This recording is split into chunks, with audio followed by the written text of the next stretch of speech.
We've all seen that guy in the gym bench pressing a ton of weight with hardly any range of motion, or the spotter that rips the weight off on every rep even when his help is completely not needed, or the guy doing bicep curls looking like he's trying to do the limbo. Even though you might have laughed at these guys and their terrible form, you may very well be making some serious mistakes yourself. Even if your mistakes aren't as extreme, a relatively minor deviation in your form can switch the focus of an exercise away from the muscles that you're trying to target, making that exercise far less effective. Over the years of spending countless hours in the gym, both as a full-time trainer and while working out myself, I've narrowed down this list to just 8 of the most common gym exercises that I see people getting plain wrong. And today I want to give you guys some minor tweaks to make all of these exercises far more effective so you can better target the muscles that you're trying to work, allowing you to build more muscle and see faster results. So let's start with the lower body for our first exercise, which is lunges. The biggest mistake that I see people of all different skill levels make with lunges is lunging with an almost overlapping stride position. What I mean is that people will lunge in a straight line, putting one foot directly in line with the other like they're trying to do some complicated sobriety test. This is wrong. You want to plant your feet a little less than hip width apart for every lunge. While lunges can help you develop better balance, the exercise itself should not be a balancing act. So there's no need to practically cross your feet over with each lunge. Another mistake is taking steps too close together. When you take a small step forward and lunge with your feet too close together, you're going to be making more of a triangle between your legs at the bottom of every lunge. Usually your knee will also wind up going past your toes or simply just going too far forward, which will put excess stress on that front knee. On the other hand, when you do it right, you're going to be making more of what looks like a rectangle shape in between your legs, and your front knee won't be going past your toes. The last thing about lunges that I want to mention is that you shouldn't let your knee smash into the floor on every rep. You can definitely come down to the floor and lightly touch the floor with your knee as long as you do it in a controlled way. Dropping to your knee, on the other hand, not only can it harm your knee, but it'll also take the tension off your legs at the bottom of every rep. Now, moving on to an upper body exercise, we have dips on the parallel bars.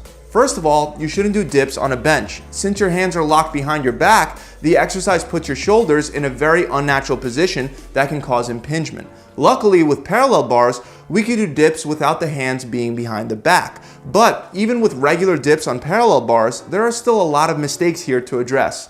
First of all, you shouldn't be doing partial reps like I see many people doing at the gym. If you can't do reps where you go all the way down until your upper arm is almost parallel with the ground, then work on improving your tricep strength with other exercises. If you have an assisted pull-up machine or resistance bands, you can use those to help yourself work through a full range of motion on dips as well. Not going low enough is a problem, but going too low is also a problem. You shouldn't go lower than parallel with the floor. Otherwise, you'll once again be placing a lot of stress on the shoulders. The other thing that people will do is flare their elbows out way too far. While you can flare your elbows out a little bit and lean forward to concentrate more on your chest, you don't want to flare them too far out. And the last thing that a lot of people do wrong is they try to do dips while keeping their body perfectly vertical. Even if you're trying to concentrate on your triceps, you'll be a lot better off leaning at least slightly forward with your chest in front of your hips on this exercise. Next up are dumbbell and barbell chest presses. The most common mistakes with these are either having your elbows flared too far out or having them too tight together. When your elbows are flared too far out, you're putting a lot of pressure on your shoulder and your rotator cuff. On the other hand, when your elbows are too close to your ribs, you're shifting most of the tension away from your chest and redirecting that tension towards your triceps and the front of your shoulder. Now keep in mind, a lot of this does depend on grip width as well. When you're purposefully trying to do a wider grip on the bench press, your elbows will naturally flare out a little wider. And the same thing in reverse. When you're doing close grip presses, your elbows will naturally be a little tighter to your body. However, ideally with something like a dumbbell press or a regular bench press, we want our elbows to be about 75 degrees away from our body, but no more. Another mistake is curving the lower back out too much. Before beginning the exercise, we do want to bring the shoulder blades back and tight together, and we also want to maintain the natural lumbar curve in our lower back. But we don't want to look like we're bridging while we're bench pressing, because this will increase the risk of injury to your neck and to your lower back.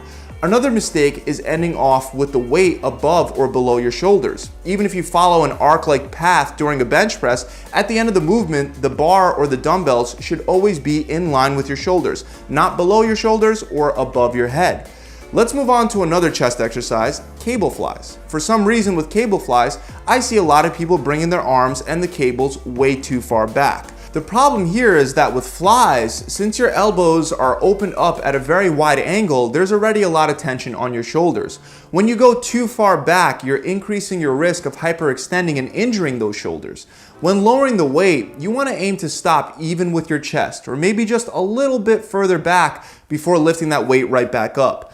Another problem that mostly beginners run into is performing the fly with the elbows locked out. Not only does this put excessive pressure on the elbows, but it also decreases the amount of tension that's placed on the chest, which is the muscle that you're trying to target to begin with. You want to keep your elbows slightly bent and pretend that you're hugging a really wide tree. The last problem you might run into is if you're rounding your shoulders too far forward. With flies, just like with the chest presses, you want to make sure that you retract your shoulder blades and stick your chest out. Next up is the bent over barbell row. With this exercise, most people aren't sure where they should be aiming to bring the bar. You could bring the bar higher up towards your chest or lower towards your belly button. While neither of these are necessarily wrong, you should be choosing where to aim for a specific purpose. When you row towards your belly button, you'll target a lot more of the muscles in the middle of your back and some of your lats as well. On the other hand, when you do rows closer to your chest, you'll be targeting a lot more of your upper back. Of course, this does also depend on how far you bend forward as well. Now, the most serious mistake that I see for any standing bent over movement is forward rounding of the spine. Normally, you'll naturally maintain a neutral lumbar curve, but when you're bent over with heavy weight in your hands, that weight will be pulling your upper body down. And if you don't resist and stabilize the weight properly, you can easily wind up with a lower back injury. So to prevent this from happening, you'll want to stick your chest out and really squeeze your shoulder blades nice and tight together before you even lift the weight up. Thinking about maintaining a big chest and seeing your chest in the mirror the whole time will help you out quite a bit as well. If you still have trouble with your lower back rounding, then I also recommend sticking your butt out. It might feel weird before beginning the exercise, but once you have that weight in your hands and the weight is pulling your upper body down, you'll have that neutral lumbar curve that we're aiming for. For beginners, I found that keeping the head up reminds them to keep their chest up as well, because where the head goes, the body will follow. But you can also pack your chin tight by pulling your chin back into a position that makes it look as if you have a double chin while keeping your eyes a few feet in front of you. Now, the same advice applies whenever you're in a bent over position lifting anything off the ground, whether it's a big compound exercise like a deadlift, an isolation exercise like a bent over reverse fly, or you're simply lifting a heavy box up off the ground. The last thing you want to avoid with barbell rows is pulling with your hands instead of pulling with your elbows. When you pull with your hands, you're going to be targeting your biceps a lot more. On the other hand, if you focus on pulling that weight up with your elbows, you're going to be targeting the back much better. Another exercise I see problems with is with cable tricep extensions, whether you're using an EZ bar attachment or a rope. The first mistake is not locking your elbows in place. Your elbows should be tight to your ribs and they shouldn't be swinging back and forth as the weight goes up and down. Otherwise, you'll be incorporating your lats, making this tricep exercise a lot less effective. The other mistake is standing too straight up in what looks like a perfectly vertical line. Now, while you can get away with this with a rope, if you open up the rope at the bottom of every one of your extensions and go around your hips, with an EZ bar, you're not going to be able to come to full extension because your hips are going to be in the way. Instead, you should bend slightly forward to get a full range of motion and to better target your triceps. Next up is the lat pull down. The biggest mistake you see with this one is excessive swinging when bringing the bar down towards your chest. When you swing like this, not only can you wind up with a lower back injury, but you're also using momentum rather than using your lats. Instead, you want to position yourself right under the bar and once again stick your chest out by squeezing your shoulder blades really tight together. You want to do most of your reps without any assistance from momentum and only use a little bit of momentum to help squeeze out those last couple of reps as your muscles start to fatigue. The other common mistake beginners make with lat pull downs is they'll pull the bar way too low. When you go too low, you're putting your shoulders in a bad position, and you're also limiting the effectiveness of the exercise, especially since you'll have to use a lot lighter of a weight to get down that far. Instead, you should be aiming to bring the bar either under your chin or to your upper chest and no lower. The last mistake with this exercise is pulling with your elbows too close together. In reality, when you're doing this exercise, you want to pretend that you're trying to bring your elbows behind your back for a more effective contraction and for better targeting of the lats. The last exercise that I want to go over today is skull crushers. With skull crushers, you want to make sure that you keep your elbows close together. Many people will flare their elbows out way too far with exercises like skull crushers and French curls as well. By doing that, you're once again taking the emphasis off the triceps. The other major mistake that I see is bringing the bar above your head on the way down. These are called skull crushers for a reason. Your target should be your forehead on every rep. If you go behind your head, it may allow you to lift some extra weight, but that's only because your lats will start taking over the movement. And then the momentum that you get from your lats will limit the effectiveness of this exercise for your triceps. It's a lot more rare to see people going and aiming too low for their teeth or for their collarbones. While this might make it feel like your triceps are getting a better workout, it's also putting your elbows in a very compromised position, similar to squatting with your knees way too far forward.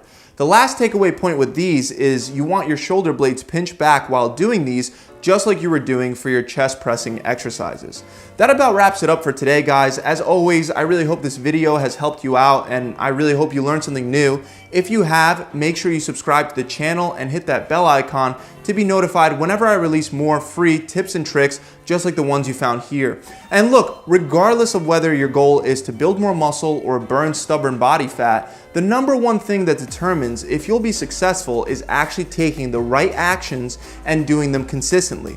If you're struggling with building muscle or burning fat or even just showing up to the gym, I have a system that can streamline the whole process for you so that you could finally meet your goal. We'll make sure that you have a diet and workout plan that burns fat and maximizes muscle growth so you can get your body into the shape that you want it to be in. You'll also have a coach to make sure that you stay accountable the entire time that you train with us. And on top of all that, I'll give it to you for free. The only catch is that I'm only taking people that are actually serious about making a transformation, because I only want my coaches putting their time into helping people that actually want to put their best foot forward and try their best. So if you're not ready to work hard and make some serious changes, then this challenge is probably not for you. But if you are ready to do what it takes, then click the link in the description to learn more. Or you can go straight to my website at www.gravitytransformation.com. I'll see you guys soon. Pump it.